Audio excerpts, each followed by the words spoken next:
Time now for the Limelight show with old Gene Shepard, but I'm on tape tonight. I'm off on vacation, and we have selected a Limelight show from the past that we hope that you'll enjoy. In fact, I think it's a fantastic show. Listen. Oh, come on!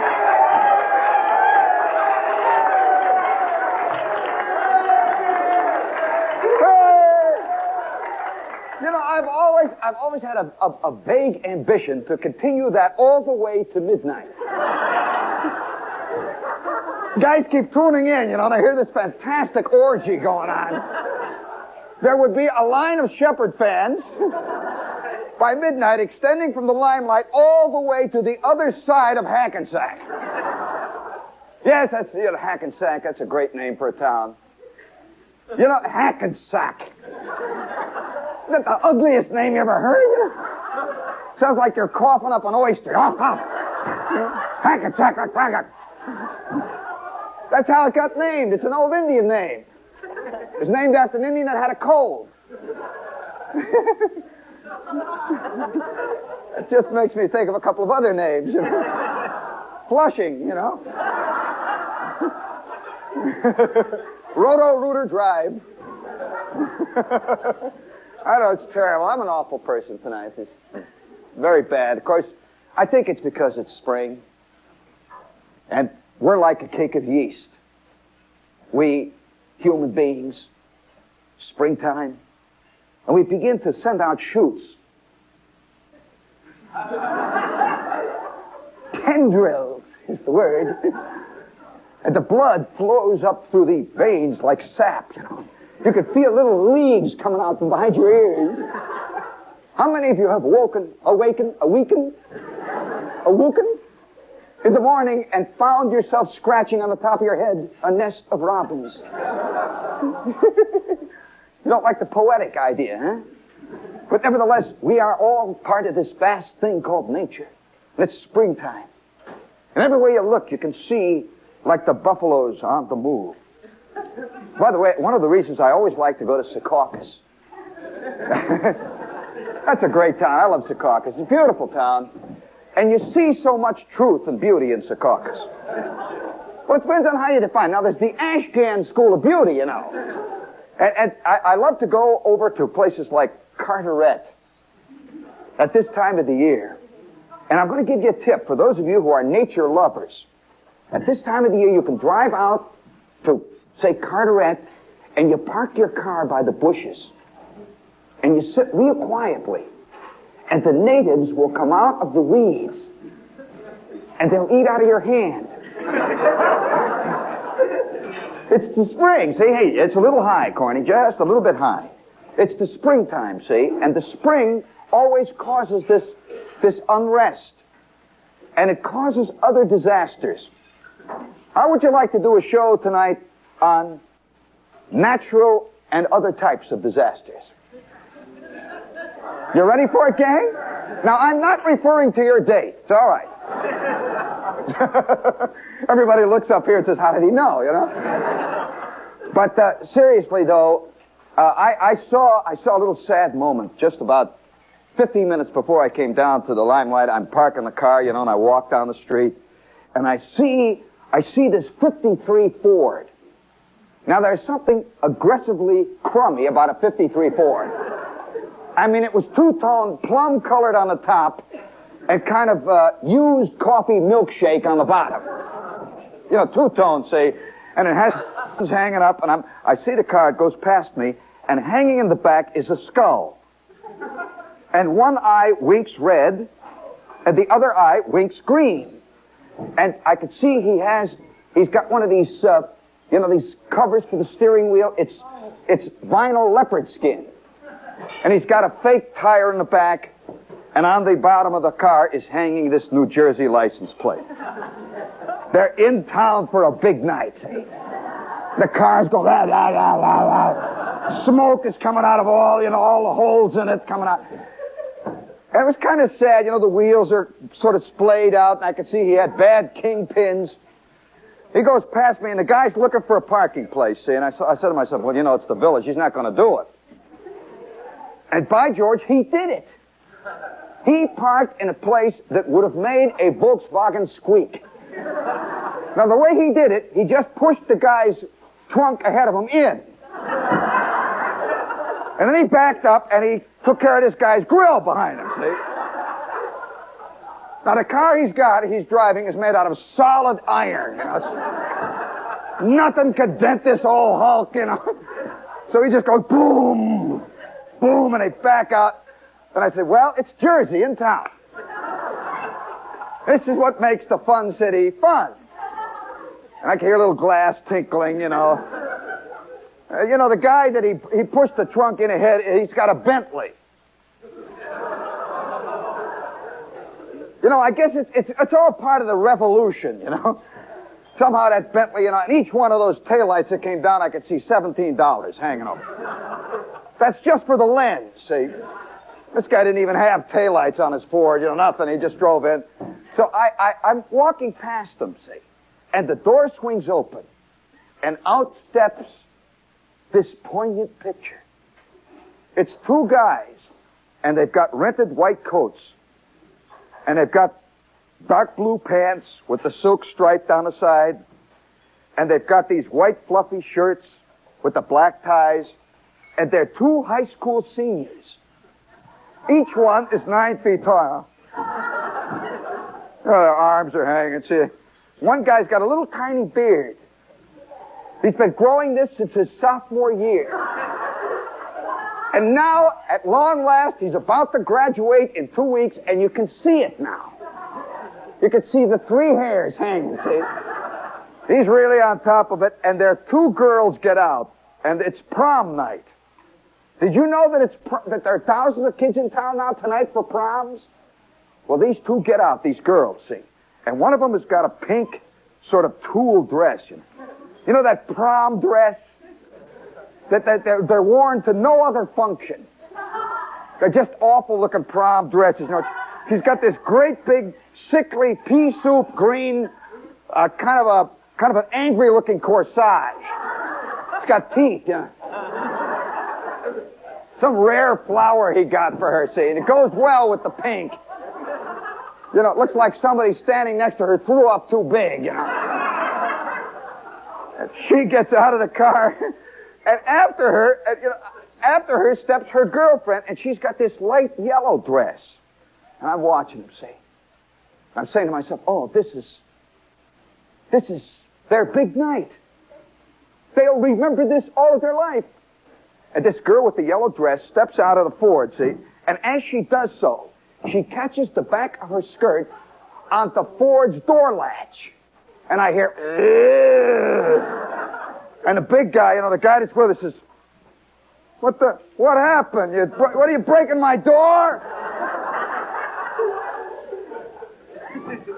First thing he thinks of is his Ford, He's a true male. And she looks, and the back of her dress is ripped down, She pulls it up, and tears are coming down. And this guy who's with the other one, he comes and he says, look, he says, it's all right. He says, it's okay. So we're going to have a good time. Right? I could see he's got $2 in his pocket. I thought to myself, oh my God, it's prom night. And each one of them had a new senior ring on. You could see it. One kid had string all around it. They're all standing there. See, they're about to go out into the world. And then I thought to myself, oh, my prom. Oh, do you want to hear the story of my prom? Oh, it's terrible. Really, there's kids listening at this hour. And there's nice ladies who believe in proms. And there are Doris Day fans out there. I'm going to tell you about a real prom, I'm a kid, see, and here I am, I'm a senior. It's the middle of May. We're going to graduate the first week of June. And each one of the kids in the senior class has been given this bid. It says, you are hereby invited to the senior prom of the senior class, of which you are an integral part. Maybe. Because I was still worried, You know, I figured if I got that invitation, I was home free. You can't go to the prom and then they flunk you, you know. It says, so I got the prom bid, you know, and I carried this bid around, and I was thinking to myself, well, who am I going to take to the prom, see? Well, it was a girl in one of my classes. What a fantastic chick. I'll never forget her. You know, all men, everywhere, he has deep in his mind a picture of the universal girl. The girl. I mean, the girl that you always suspect you have seen walking down the street, and she just disappears past you. And incidentally, all the guys that are listening who are with their wives are looking at their wives now saying, it was you, dear. And she's saying, yes, I know. All right. Let's look at it realistically, right, men? I mean, you know, life is life, and life is in bad taste, right? You gotta face life. It's in bad taste. And I'm this kid, see? And in my class is Pearl. Oh. I mean, even the name today, when I ever see anybody named Pearl, there's a little touch of heat rash that plays up and down my shoulder blades, you know. I get this feeling of excitement. Pearl stood next to me all the way through my sophomore year, all the way through my junior year, and now we're seniors. And I remember my first meeting with Pearl. It was in Biology 1. It's a great class. I mean, I took Biology 1 because I figured at long last I would find out. And all they did was kept telling me about frogs, you know. Come on, let's get to it, you know. And the whole class, you know, we'd sit down there, and I remember walking the first day into Biology 1. We had this teacher named Miss Crystal Reader. That's her name. I mean, it's a question whether art imitates life or life imitates art. You know? I mean, I couldn't have made up a better name. And here she is, she's got blue hair, see? And it's hard, angry hair. It's like steel wool. And she's got rimless glasses. She was a tall, thin lady. And right at the very beginning of the class, she separated us all into lab partners. Do you remember having a lab partner? We're all lab partners, and she, because biology is a kind of ripe course. I mean, there's a lot of rotten stuff happens in biology labs, you know, like you cut up worms and stuff like that, you know. She assigned a boy with a girl, see? A boy with a girl. And there I am standing, see, back at my lab table.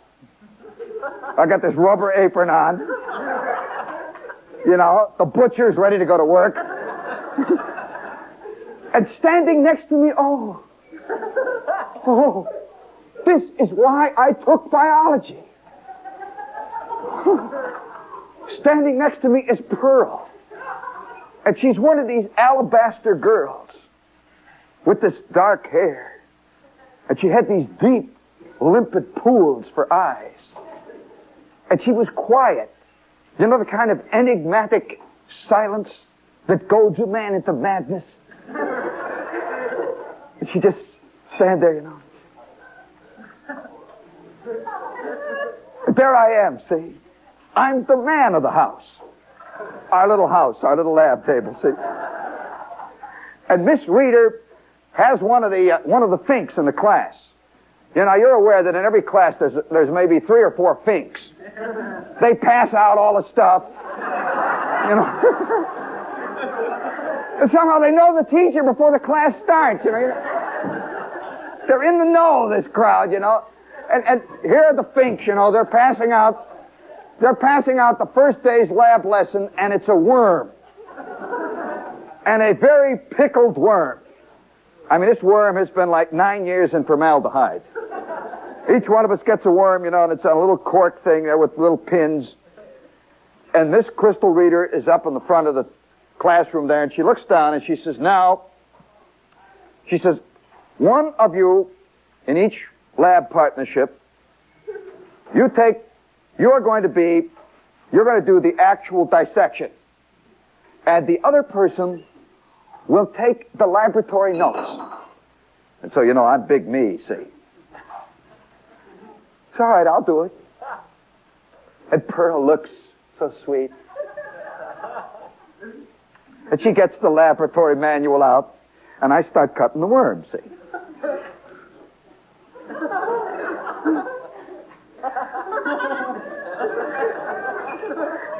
It's a dead one, And Miss Reader, she's got this picture of a giant worm up there, and she says, now, you cut like this, and she says, you will notice on the left are the little overload relays that are found in every worm. So I'm cutting this thing like this, see? I'm cutting away, and I'm on top of it, see, and I'm showing her what a man I am.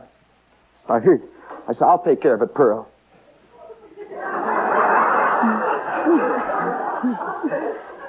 Love comes from deep within us, see? And you never know what's going to start it. And here's this worm. See, I'm putting the pins down, and that worm has got 2 eyes. It's looking up.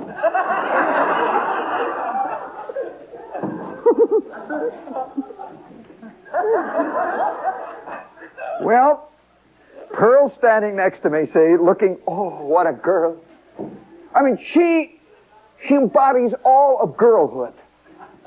Delicacy, grace, femininity, subtlety. And there was also about her the elusive aroma of a rare and fragrant perfume from Woolworths. Yeah, I could, she maddening, see, and it was mixing with the formaldehyde. Her perfume.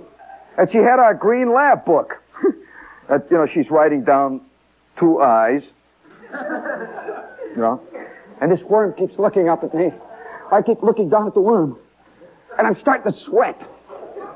You know that terrible feeling of you're about to be sick? You're about to be sick, see? And up here is Miss Crystal Reader, see, and she's got her rubber apron on, and she's cut 19 worms in half already. Some people like to cut worms up, What do you think brought her here, after all, All of her life now, she's cutting frogs open, see? And so here she had her worms all cut up, and she's showing, I'm getting sick, see? Oh. And every time I would move that little knife, we had this dull little knife, you see, that had been used by 16,000 Biology 1 classes before me. Had this rubber blade. Every time I'd move the knife, the worm would go, no. Oh, no. I'm cutting away there, see? And all of a sudden, I knew I wasn't going to make it. Now, for lunch that day, I had 3 banana Twinkies.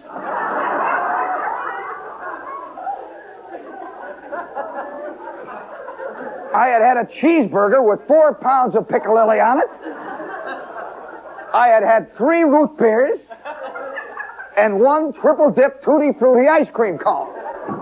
It was my usual lunch in high school, My mother would give me this $50 to eat down in the cafeteria where they had the balanced menus. And there wasn't one single hip kid that ever went there. There's big fat Miss Bundy, who was our dietitian, She believed in fish and noodles. We believed in Twinkies. And so here I am, all of a sudden, 1 Twinkie, it was the second one from the left. It hollered, "Ole, ole, ocean free! Ready or not, here I come! Come on, let's hear it! Let's give that Twinkie a hand!" I'm down there with the worm, All of a sudden, a thin, faint stream of used root beer starts coming out of my left ear. Oh, boy. And Pearl is standing there as... She is as cool as yesterday's ice cubes, Oh, boy, what a chick. She's on top of it, She keeps looking down, and my neck is sweating. I'm putting the weight on it. And then suddenly, the cheeseburger the cheeseburger turned over in its sleep. I could feel it, you know. Oh, come on. And ahead of me, the only thing that made me hang in there, though, ahead of me, I could see Alex Josway. Old Alex Josway, he too was a fellow sufferer. All the way through my high school and my grade school career, me and Alex Josway were twin totems of defeat. Yeah, Josway and I never developed quite the shifty eye. You know what I mean by the shifty eye? That's the eye of the kid who's never called on when he's caught flat-footed. A second grade teacher. Hear that fiendish cackle? She specializes in spotting the one kid in the class that instead of doing what he had to do last night went bowling. And he's sitting there looking real bright, you know. And he's radiating. Call on me. I know. Oh, yeah. And Josway and I, we alternated. You know, it's eerie. We alternated that whenever there were, you know, they'd call for questions from the floor, and the teacher would say, all right, now, if A is to B, and C over D is to Y, what is L over D?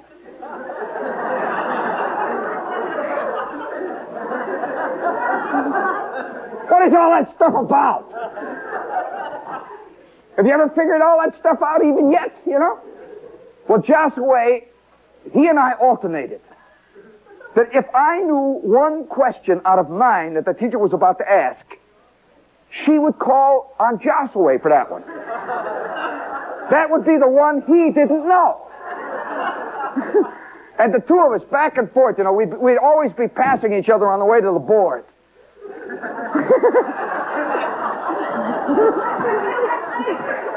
Josway, you know, and I'm saying, you know, I go past him, you know. The two of us, he's coming back to sit down, I'm going up to be defeated, you know. Hey, do you remember ad-libbing at the board?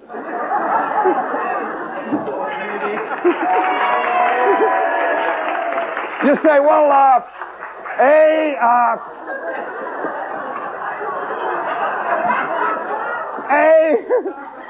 over D.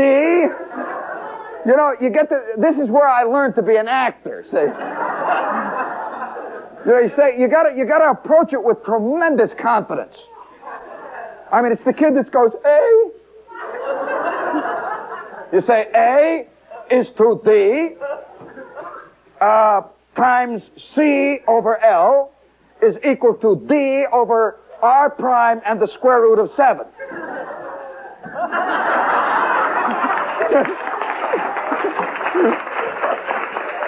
And I'm going to tell you, any of you kids out there, 99 times out of 10, you'll get away with it. Because your teacher ad-libbed her way through it. If you do it real quick and say it real snotty, she's dead. Like if she says, what were the basic causes of the War of 1812, Fred? You say, well, of course, they were obviously economic. She says, yeah?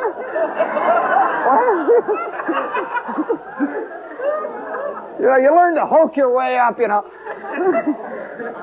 And I remember, oh, gee, but what a sickening feeling, you know. I remember one time, Mr. Pittenger. Isn't that a rotten name? I mean, say it to yourself, Pittenger. That's not Rock Hudson. I mean, Clarence M. Pittenger. And he had his hair was parted right in the middle, see. And it was flat like a bartender, see. And he had this round face with these 2 blank, rimless glasses in the eyes. Mr. Pittenger. And Mr. Pittenger had a hobby. It was trapping kids. And he used to let you walk right into it, see. Pittenger was my Algebra 2 teacher. Now, I had faked my way all the way through Algebra 1, see. Because I had poor old C.M. Settlemeyer. I mean, anybody with a name like Settlemeyer, somehow he has the milk of human kindness, you know. He would say, well, what difference does it make that the kids don't know, you know? And the kids didn't, of course. They're here in school to learn more interesting, important values, like getting along with each other. And we got along great in that class. Oh, we'd sing and dance and yell and holler, drink beer in a class, you know. We were learning values, see. At the age of 9, I was chewing tobacco in a class, and, you know. But then we moved out of Mr. Settlemeyer's class into Algebra 2, and oh, it was fantastic. It was like night coming on after an eternal day. The entire class moved in, and standing up by the board is a stone face.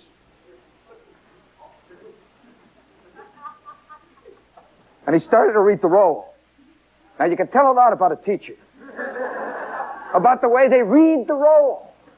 Now, some teachers say, Dorothy Anderson, are you here, Dorothy? Eileen Akers, is Eileen here? That teacher is a breeze. Any teacher that uses your first name, oh, this guy started out, he says, Anderson, Akers, Brown, Fig Newton, Schwartz. I mean, he was a born first sergeant. Last name, you see, and already at that time, you know, we're working out of sheer instinct. The kids don't say here, they go, yo.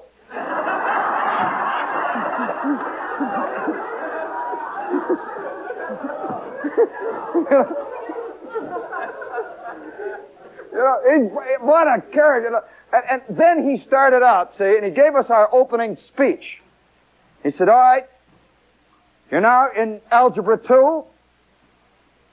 I don't know what went on in Algebra 1. And next door, in the next room, was another Algebra 1 class meeting, see? And they were having their first concert. You could hear the harmonicas going and the guys playing a band. Nothing but silence in Algebra 2. He says, I don't know what went on in Algebra 1, but I'll tell you what's going to go on in Algebra 2. I'll tell you what, algebra. This is what we've been feeling all along. He says, all right, now, right away, A is to B times C over D is equal to R over the square root of minus J. Shepherd.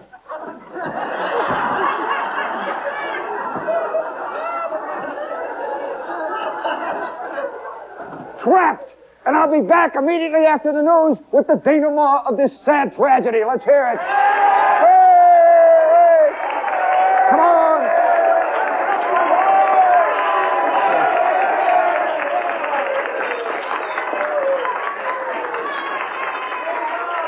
Okay.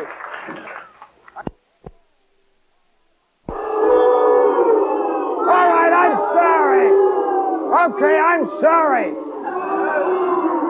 Do you think... All right, I'm sorry I said it.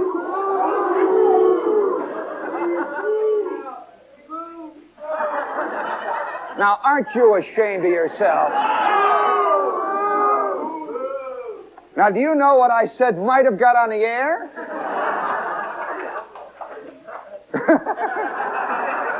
You mean you wanted to get on the air?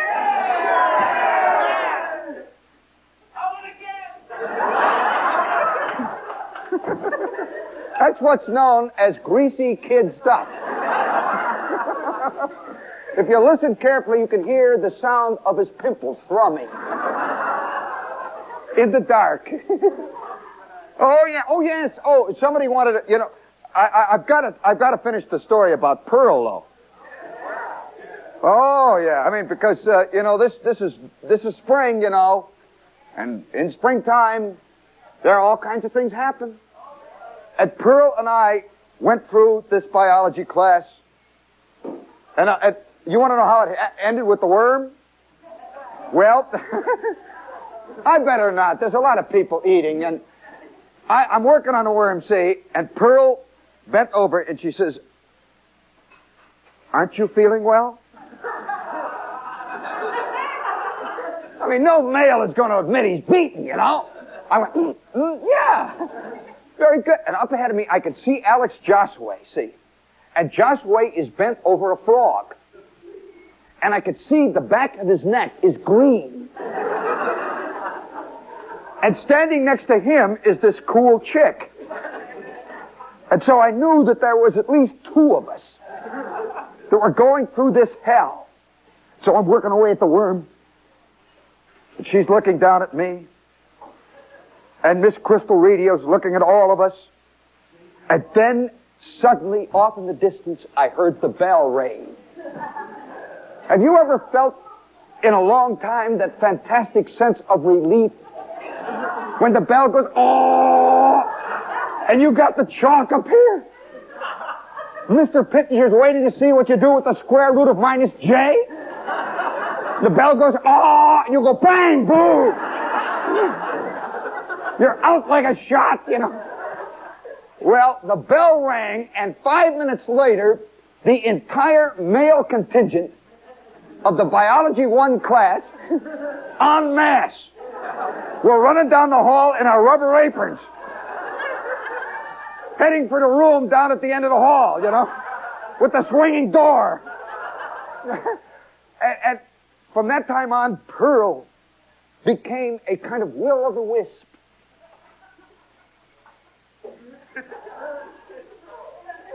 I touched her belly button. Pearl became a will-o'-the-wisp, and all men have got one, see? It's the unattainable girl who has superhuman qualities. I mean, she could cut up a worm like she was cutting rye bread. Incidentally, the next day, she took over all lab dissection duties. You know, and she gave me an out. That was what was good about it, see? She says, let me try it. And I was working away this time on a frog. I said, yeah, okay. Here, now, I'll show you how to do it. And she says, thank you. And from that time on, I stood by and sort of supervised. I'd say, the leg is moving. Watch that leg. It's not supposed to move, Pearl. And Pearl never talked to me. You know, that's why the Sphinx makes it so big. Just sits there. It just sits there with nothing but sand around it for miles. People come up on camels. The Sphinx. It never says, hello, hi. And so hence it's mysterious. I say that why people dig the Mona Lisa is because it just sort of looks. It looks like it's just about to say something, but has thought better of it. It's a subtle put-down. It's the put-down of the silent enigma. And there are no other types of enigma, friends. They're always silent, and Pearl was always silent. And she always knew how to stand in the light. The light would come filtering down through the Venetian blinds. I remember in English 2, she would stand at the blackboard, and she's taking apart a sentence. By the way, did any of you ever figure out how the hell to do that? You know what I used to do? I used to say adverb, gerund, pipkin.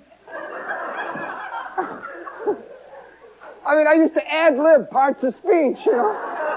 There's the verb, the adverb, the gerund, the glunk, the pitkin. I mean, you know, and they all hang down and droop, you see. And Miss McCullough, H. McCullough, known to the kids as Hell on Wheels McCullough. Her name was Helen W. McCullough, see. They call her Hell on Wheels McCullough. And she was, oh boy, here's old Hell on Wheels, see, and I'm up here with my, the pipkin hangs down here. See, I'm trying to hide the board from her, see, my pipkin. Have you ever practiced the way of drawing on the board where your letters get littler and littler and dribble off? That's the universal phrase. She says, of course, you mean Constitution by this word. You say, yeah. What you wrote was ain't. Just dribbles off. And so Miss McCullough used to stand back at me while I'm dissecting a statement, diagramming a sentence. I'd get this all over, and she'd say, all right, now, Shepard, would you care to explain it to the class? You didn't have to say nothing to the class. That little bunch of phonies, Every one of them, all I could see coming out of the class, how's he going to get out of this one now? And I'll never forget one time I did such a fantastic, beautiful, magnificent description of this totally erroneous diagram that the class burst into applause. Standing ovation, Well, this was the kind of world that we lived in, see? There were the haves and the have-nots in our class. That is, the kids with brains and us. Yeah. And always, I've noticed another very interesting thing, that the kids who are the perpetual, perennial striker-outers are always at the end of the alphabet. We were always way in the back, and that rabble of kids that the teacher can't see. She's nearsighted. And she can't see there's just that little mess of kids back there. And there we are, it's the slums of the class. Me and Wisniewski. Me and Wisniewski and Schwartz. Helen Weathers. We even had a dumb girl. Now that's a rare class. I mean, old Helen Weathers sitting there, at the age of 9, Helen weighed 320, and she had her hair cut like this, like that. Helen was always sitting there among all the rest of the failures. There'd be Helen Weathers, Schwartz, old Kashmir Wisniewski. Yeah, and you know what we used to do? One of the saddest things of all is we would cheat, see? From each other.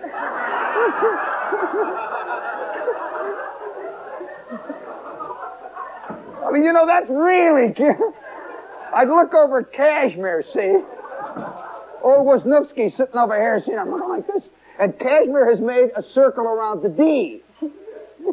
Poor Kashmir. And he is looking over here, the shoulder of Helen Weathers, who's made a circle around the D, see?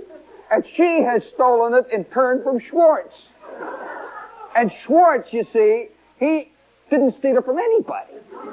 He was just naturally dumb and aggressive. See, there's 2 or 3 types of dumb people. There's the one kind of dumb person that is dumb but doesn't know it. Says, oh, what do you mean? I know that. Let me tell you this.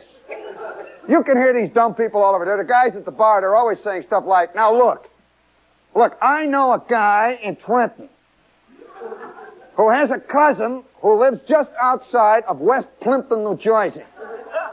That guy knows a guy at his shop what invented a carburetor that gets 45 miles to the gallon of water. If they put that thing on a car, it'd put every one of them gas companies out of business. Do you think they'd let that one out? Oh. They won't let that one out. You know what they did with that guy? They sent him to Devil's Island.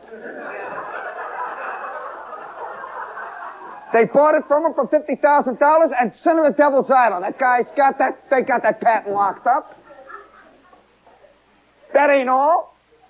You walk around, have you noticed sometimes you walk around and you see, have you noticed that people are always looking for matches and stuff? You know that a guy invented a match that is good for a lifetime? Put every match company out of business? They ain't letting that out. Now, there you see, there is the aggressive klutz. He spreads his klutziness. He could be called a carrier of a virus. See, he's the spreader. Then there's the rest of us to catch it from him. There's the other type of dumb guy who's standing at the other end of the bar and say, yeah? You mean to tell me they make beer out of that? And they ain't letting it out, huh? Boy, I can see why. You know, you might say, this is the passive dumbness. And that's the way our little group was. Schwartz would start it. Schwartz would say, B. Helen Weathers would see him. She would pass it to Wisniewski, who would pass it to me. Schwartz would then look over his shoulder and get it confirmed for me. Had to be B, see? And so, year after year after year, this little group would get 30 out of a possible 100.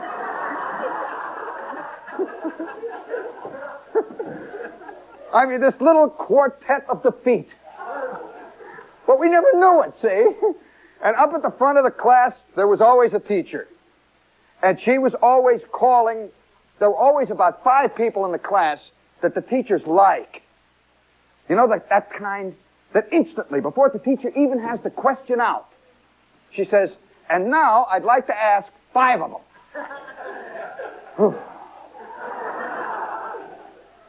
Ooh, you want to kill them. They're always so bright and sharp and their glasses shine. They brush their teeth. You know, everything is so great about them. And in the back, here would be Schwartz and Shepard. And here we're sitting there in our corduroy knickers. I mean, I had a pair of knickers that were so old that they were growing twigs. You know? And so these little things that we run back and forth with, these classroom battles, these token issues that are drawn, finally lead us to where we are, ultimately. Do you think for a minute David Susskind sat next to a Wisniewski? Oh, no. You can't imagine Shep Huntley stealing wrong answers from Helen Weathers.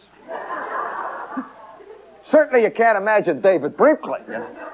Not with that look. He sat right in the front. Any guy with a B, Brinkley, you know. He was right in the front. He has that snotty look, you know. Yeah. All the rest of us. And of course, always, in every class I was in, there was Pearl. Oh, she drifted like some kind of mystic cloud. And she lived in some mystical place. We all lived in the same block. Pearl every day came to school in a car. And I began to see her in the halls. You know, when she wasn't wearing the rubber apron and stuff. And I pretended that I knew her. I'd say, and she'd drift past. Pearl. And then finally came that big day. It's the day where we're handing out the prom bids. The prom bids. Yeah. You didn't think I'd get back to it, did you? Let's hear it. You guys are going to learn one day you're dealing with a pro. This isn't Uncle Emil up here telling funny stories. You know, that big day came, and now we're seniors, you know, and when you're a senior, you have the illusion that you're really on top of it.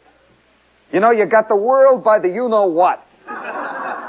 You know, you get this illusion, see, and I'm thinking, shall I go for broke?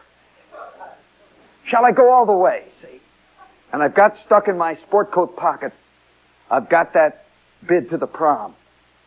Now, in our school, the tradition was that whoever you wished to take to the prom, you would take, on this one day, you would take your bid and you would put it on her desk in her home room. You got that? You can already see inbuilt disaster. Inbuilt disaster, see? And so I've got this thing, you know, I got the prom thing stuck down in my pocket. And I'm at home then. It's like Thursday night. It was Friday that we were going to do this. The prom was the following week. And so it is Thursday night. And I'm lying in my sack. You know, I'm a kid. Although I don't know it, see. I think I'm a senior. You know, that's something else. That's not a kid, see, to a senior. And I'm lying in a sack there, seeing my kid brother he's over there, he's whimpering under the daybed. You know, family life was going on normally, and I could smell what was left over from the meatloaf from supper. I could smell it there, and I'm lying on the sack there, and I'm thinking, see, shall I go all out? Shall I do it? Shall I go all the way? I mean, the heck with Esther Jane Albury. There's a time when a guy's got to go for the big game. I said to myself, why not? After all, we went worming together. I mean, we cut up a frog together. We got something that other people ain't got. I took the frog's liver from her hand, and I gave her the pancreas, and we colored it purple in our diagram together. We've got something. You know, that's how disaster is created. You convince yourself of a non-existent case. And I says, and not only that, I'll never forget the day. I'll never forget the day when, oh yes, the day that they had the turtle in class. And I'm a great man with turtles. I'd had a pet turtle for 5 years. And I showed her how to hold the turtle. And she says, thank you. And she held the turtle, and then it did a funny thing in her hand. And she thought that I made it do it. That I really knew something about turtles, see? And I played it cool. I says, well, you know, some guys know turtles, others don't, you know. Some got it, some ain't. I mean, a turtle man is a turtle man. I says, you know, maybe she's just waiting for me to say something. Maybe. And so I take my little invitation. It's engraved. And it's got the high school seal on the top of it, you know. In hoc spittle lunk. In hoc agricula laut. That was our school motto in Latin. You know. It means you get what you deserve. And we got it, you know. We were all there together, see, and our school colors were purple and white. And here's this engraved purple and white invitation. Looked terrible. But we all thought it was great, you know, it had a purple envelope, see. And so the next day, it's Friday morning, see. It's the middle of May. And the prom is 1 week off. I'm all excited. And I go tearing into school. Now, I knew that Pearl's home room was room 205. I had tracked her there for 4 years. I'd watch her go in, see. You know, I was at 220, which was kind of a second-rate slum home room. Yeah, we had Miss Snyder. She was the only teacher I ever saw in my life that carried a bullwhip with her. Yeah, Miss Snyder would just walk around in front of the homeroom and snap it, you know. And she was our advisor. You ever ask your advisor for advice? Just one word of advice she once gave me. I came over. She says, forget it. And you know, she was right. We're laughing at her. I have forgotten it. I forgot all of trigonometry. The instant I got out of it, you know. And she was telling me, forget it. It's ridiculous. And so I see that 205, see. Room 205. I've got my little envelope, see. I'm there 5 minutes early. And I walk into my home room. And here are a couple of kids sitting there. You know, there's always a couple of guys get in there early. You know, their old man brought them to school, you know. They're early. Then there's the rest of us, see, that kind of dribble in one by one. Another day. Another bad mark on the record. Another defeat. Another tiny bit of misinformation crammed into this decadent cavity of my brain. Another step towards God knows what. And this day was different.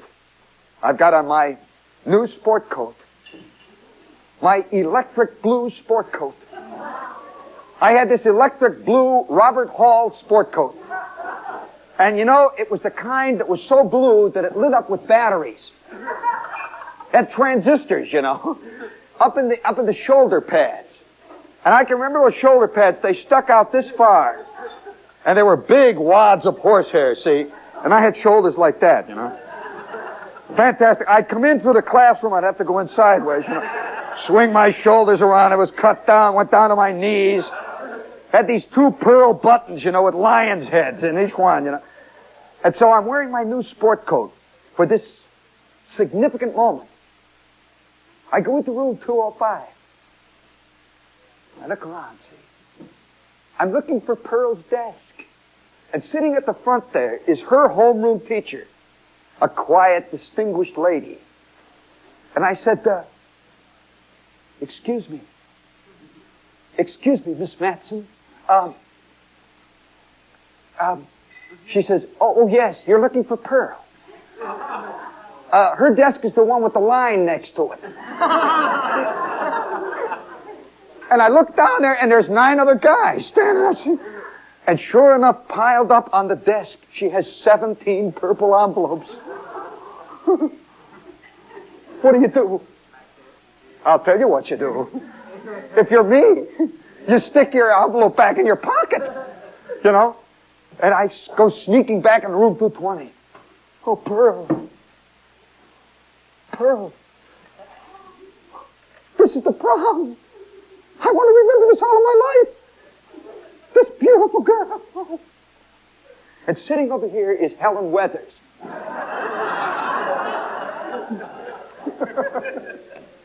Helen Weathers, you know. And I look at Helen Weathers, see, and she, you know, Helen Weathers was already, you know, she gave up years ago. I mean, Helen Weathers gave up years ago. She's got nothing but books piled up, see.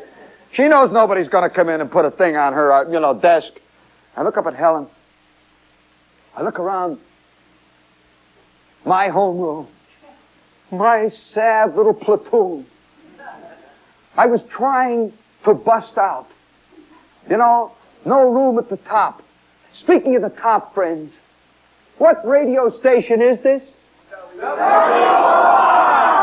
And we're in what fantastic fun city? Oh. Hey, this tastes great. This is good beer. Good beer. This Ballantine is great beer. Hey, what did they do to Ballantine? What did we do to Ballantine? We improved it. It's not easy to make a good beer better, but we did it. If you haven't had a Ballantine lately, better get up to date. Try improved Ballantine today. Valentine's got the flavor that says, hey friends, do it again. Valentine beer. Hey, this is great beer. Why not? They improved it. Valentine beer. Ballantine Premium Beer. Try it. Hey, friends, happy 4th of July weekend from P. Ballantine & Sons. Drive carefully for a safe holiday and have lots of fun wherever you are. As far as I know, she's still got it. You know, and so we were just, you know, Esther Jane and I would walk down through the snow, both of us wearing our sheepskin coats, with our helmets, with our goggles. And we were totally indistinguishable. She was not a girl to me, she was Esther Jane. And now, all of a sudden, Esther Jane becomes a girl. She's got 4 invitations at a prom, and one of them is mine. I'm sitting in the back there. Which way is it going to go? Who are the other finks? What are you trying to do, cut it on me, Wisniewski? Here's old Shep, sitting there. He had his eye on Eileen Akers. That was another story. You should hear that story. Not only did he have his eye on her, he got there. And I'll never forget the night that the explosion hit the neighborhood. That was something else. When her mother called my mother. And I said, I don't know her. My mother said, you do too? Oh, that's another story. Oh, a lot of things happen under that high arching sun, under the sky of man. And there was Esther Jane with 4 invitations. Well, Friday goes by like an arthritic caterpillar.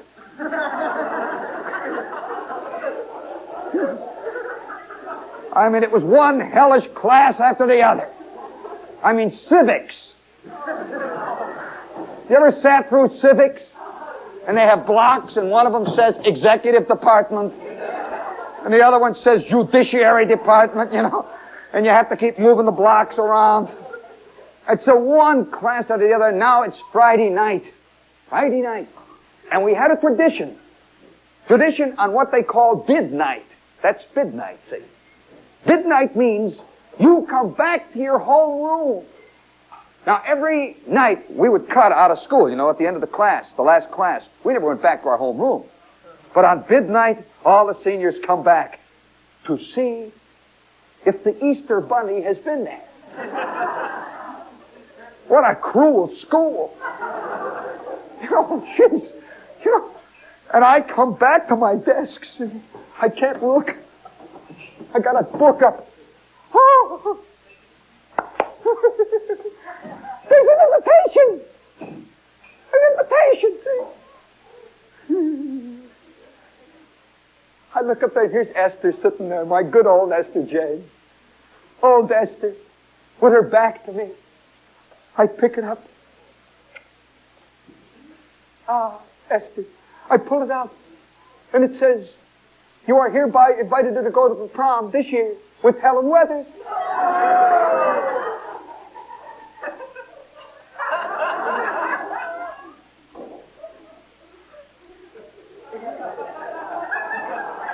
I want you to imagine it, friends. I mean, there are several Helen Weather type girls in the audience here who fail to see the humor of this. Well, let's put it this way. There's a Gene Shepherd type in the audience who does not either. It's not funny. Fat Helen. I mean, I could see me coming up with my rose, my corsage, and putting it on Helen. It would be roughly like pinning a dandelion on a zeppelin. I'm not being cruel, it's a fact. I have nothing against zeppelins. I like them. They're beautiful. I like zeppelins. It's very nice. And Helen had a beautiful soul. But when you're a senior in high school, I ask you, is it the soul you are seeking? What is it? You don't know. All it is that mystique, see? And here's old Helen sitting there, see, with her back to me.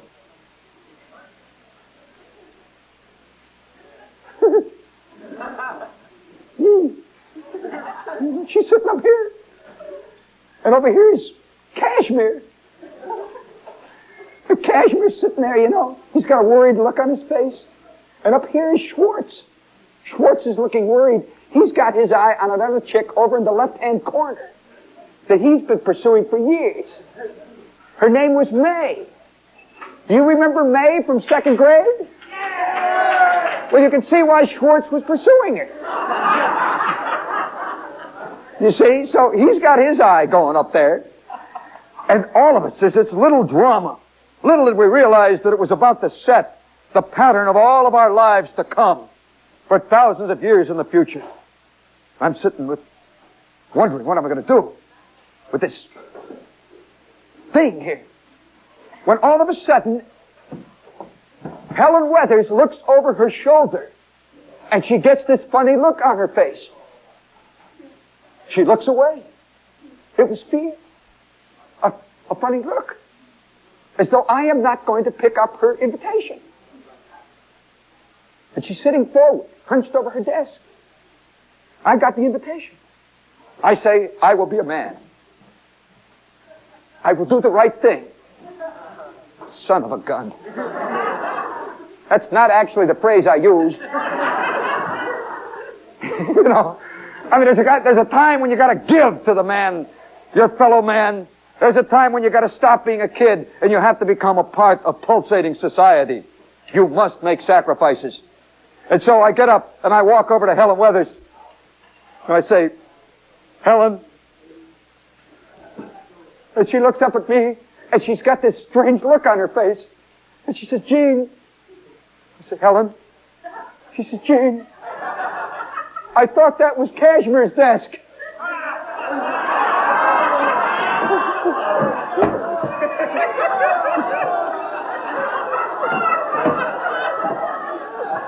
Rejected by Helen Weathers.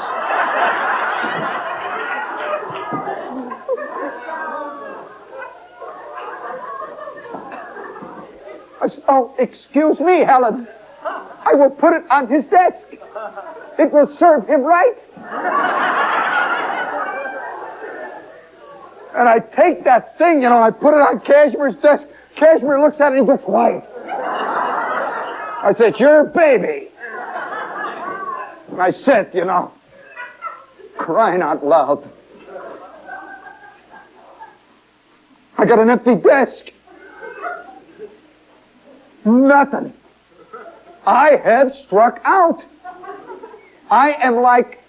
Believe me, I'm like a New York Met third baseman on World Series Day. I'm not in the game. I'm sitting there, see. Oh, my bugged. Oh, son of a gun. I know what I'll do. I'll take my kid brother. No. And then the worst of all possible things come to mind. I had this cousin Merle.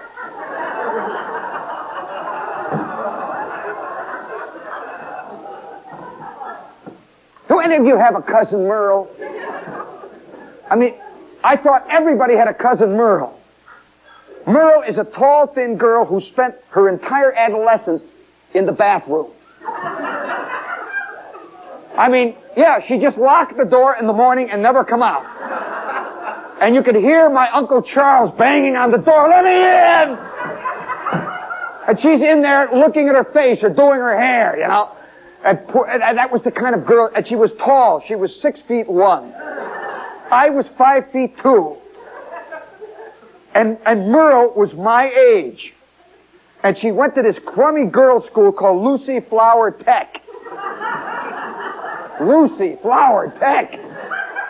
Lucy Flower, we are for you. That was their song, Lucy Flower. I thought to myself, okay, I gotta take a girl. I guess technically Merle is a girl. Although I didn't have first-hand knowledge. Actually, she was a cousin, which is not a girl or anything. Just a cousin, So I take my invitation home, and here's my mother. My mother always had these great ideas. She always thought it would be nice if we took our cousins to parties. I had that kind of mother. And so I come into the kitchen, and I say to my mother, I say, hey, Ma, I've been thinking about the prom, Ma. What the heck, Merle goes to a girls' school, and they don't have no prom. And my mother turns. And being a mother, see, she knew more than I thought she did. She turns and she says to me, you're going to take Merle to the prom? And I said, well, I kind of thinking of it. Merle's, she don't have no boyfriend. She goes to this girls' school. And she said, did you get your invitation back from Pearl? I said, what, Ma? What Pearl? She says, did you strike out? And I never thought my mother knew about stuff like that. As a matter of fact, I had a lot of ideas about my mother. I never thought, I always wondered how I came to be. It's kind of a spooky thing about my mother. And she says to me, Gee, she says, I don't know what it is. But out there on the dining room table, somebody left a purple envelope in the mailbox. I said, in the mailbox? Who? Don't tell me Schwartz is inviting me.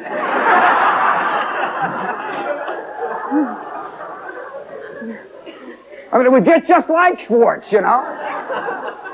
Me and Schwartz, you know, we go down there. We each got a corsage, you know. I mean, that's the way we were anyway. We hung around the bowling alley. Why not go to the prom, you know? What the heck? We could stand around at the prom and yell at girls, you know. Hey, baby, wow. Woo-hoo. Woo, wow. Woo. Have you ever seen 3 Martys at a prom? Well, you know, I said, no, what is this? You know, Schwartz. And I take the envelope and I open it up, and inside it said, you are hereby invited to come to the Hammond High School prom. Pearl.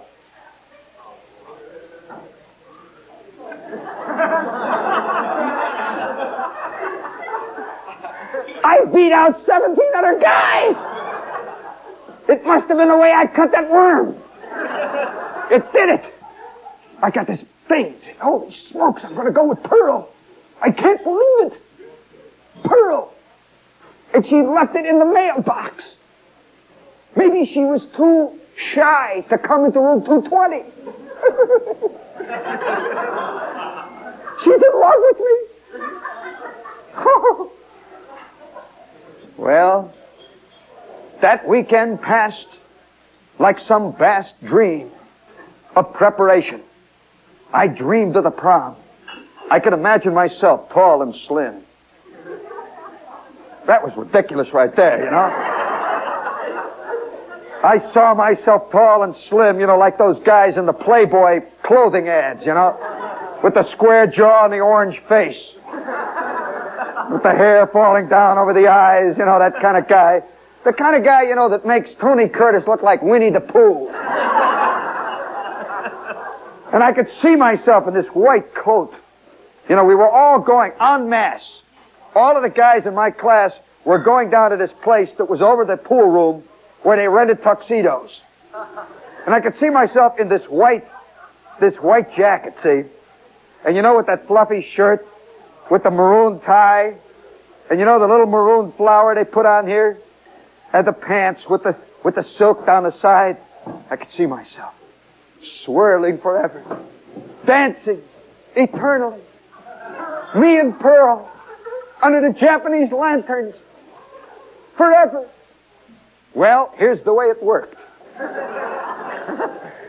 You want to know how it really worked? All right.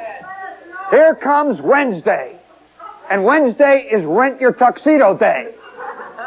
And I'm standing in this little room, see, and there's a little short, fat guy with a cigar. And he takes a look at me, and he says, hey, Izzy, give me one of the short, wide ones. Yeah, the bowling ball model, Izzy. I'm standing in front of these mirrors, see, and he brings out, Izzy comes out from behind the back, see, and he's got this box with a tuxedo in it, and he opens it up, and he takes the jacket out, and it's got ketchup all over it. And it's got a hole in the back, a bullet hole. And he tries, you know, he puts it on me, see, and I'm looking down at this thing.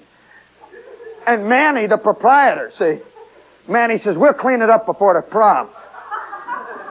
He says, it just came in. I mean, it must have been a Ukrainian wedding. You know, the cabbage on one shoulder, you know, and there was lipstick all over, you know. Ugh. This is the beginning of the prom. I said, well, do you have another one? Hey, Izzy, bring out the other one. He brings in the other one, see, and he tries it on. And it didn't fit. It was too narrow. It went out here. You know, it should have gone in. It went out. Went in up here. I'm standing. But at least it was white. I stood in front of the mirror, see. And Izzy says, fits you like a glove. I'll tell you, like a fielder's mitt. To fit you like a glove. He says, try on the pants. So I pull the pants up, and they got the stripe down the side, and I could see half of the thread was coming off, it was coming up. I pull it up like this, and one of them comes up here, and the other one hangs down over my shoe. He says, you can roll it up. When you dance, they never see it. So the night of the prom dawns, bright and clear. I get in my Ford, which I have been polishing now for 6 straight days. Oh, how beautiful it was, my little Ford. It was sky blue. And I had put 6 coats of Simonize on it. I mean, it was a 17th hand Ford. It didn't have a motor. It didn't have a drive shaft. But oh, what a coat of Simonize.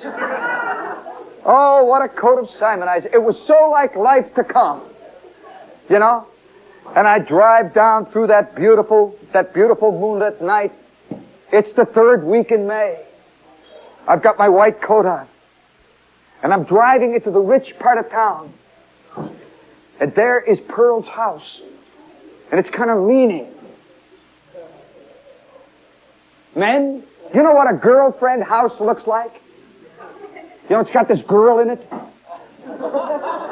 It looks mysterious, see? It looks pregnant, Standing like this, it's got screens all around it, and I pull up in front of the house. I said, no, I better not toot. I had this horn that went, ah, oh. I got it from Montgomery Ward, see? It was called the Jackass Bray Special. Wah, oh. And so I get out of the car and I come up through that fragrant evenings, that fragrant Indiana. I could smell the snowball bushes. I knock on the door. The door swings open. And there's her father. Looks down at me. I look up at him. And I can't remember her name. He scares me right out of it. He's a real father, see? He says, hey, Pearl, there's a guy here in a white coat. We had a phrase in our neighborhood that one day the man in the white coat's coming. He says, hey, Pearl, there's a guy here with a white coat. And she came drifting out. Oh, I'll never forget it. Oh, what a fantastic sight. Pearl came drifting out of that front door. She looked like a vision. And she was wearing this kind of chartreuse dress. Chartreuse. And I had gone all the way, see? I had spent every last cent that I had on an orchid. Friends, there is no uglier flower than an orchid. That orchid is like this, It's got a yellow tongue. Big yellow tongue. And it's purple, see? Do you know what purple looks like on chartreuse?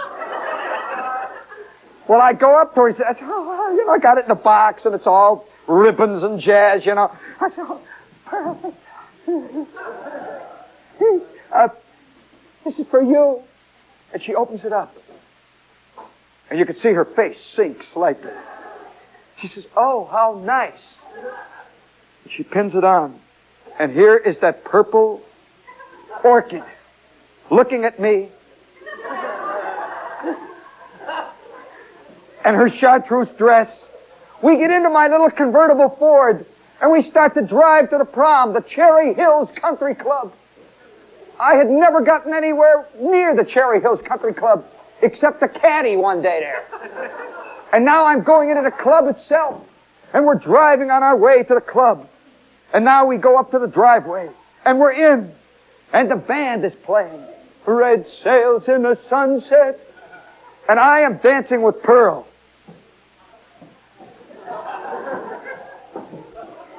And I start to sweat. It's running down my back. And there is a hair in my shoulder pad that is drilling its way into the marrow of my shoulder bone. And she keeps looking at me. And that orchid kept looking up at me going, ah. And I could see Pearl, and she's beginning to sweat. I'd never seen Pearl sweat before. And the two of us are going back and forth. And I can see in the distance, I can see Chester Wisniewski. He and Helen Weathers. They're clearing a path. The two of them, they're going around like this. And Chester keeps looking over at me and he's going... He's hollering obscenity. Then I go... I mean, these are the little things that happen in proms, Schwartz goes drifting by with Helen, with Eileen Akers, little realizing that his whole life was going to be dogged by this chick later. They got married and had 9 kids, and she tried to shoot them, There they are. Oh, little do we realize the web we spin, say. And I'm with Pearl. Well, this went on and on and on and on. The band kept playing and I kept sweating. I could feel my nose was beginning to run. And this cummerbund, they had this thing around me. It was now twisted, see? And it was like I had a purple football on my gut,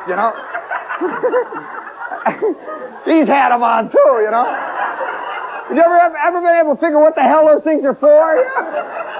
I mean, they twist around, it's sticking me in the bottom, and I'm going around. And up there, Mickey Isley and his 7 madmen of rhythm. They had this big bass drum with a picture of Hawaii on it, You can see the waterfall going and the lanterns are hanging, and now they begin to play Good Night, Sweethearts. Oh, it's over. Oh, thank God. But Shepard, remember, you are going to remember this magical night all of your life.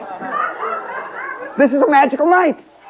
And now we are out in the driveway and it's raining. Boom!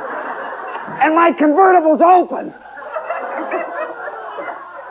I turn to Pearl and I say, Pearl, I'll go get the car, see? And I start to run through the rain.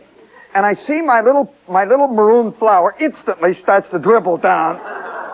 My hair is hanging down, and I open the door to the Ford, and boom! It's raining, and it's up to its axles in mud. I get in the Ford, and I start it, and it goes click. The battery! I holler, Schwartz, give me a push! And Schwartz goes... I said, come on, Schwartz! And Schwartz says, okay. And he puts his Chevy in gear, and boom! Up goes the back of my car. All right, Schwartz, I gotta go.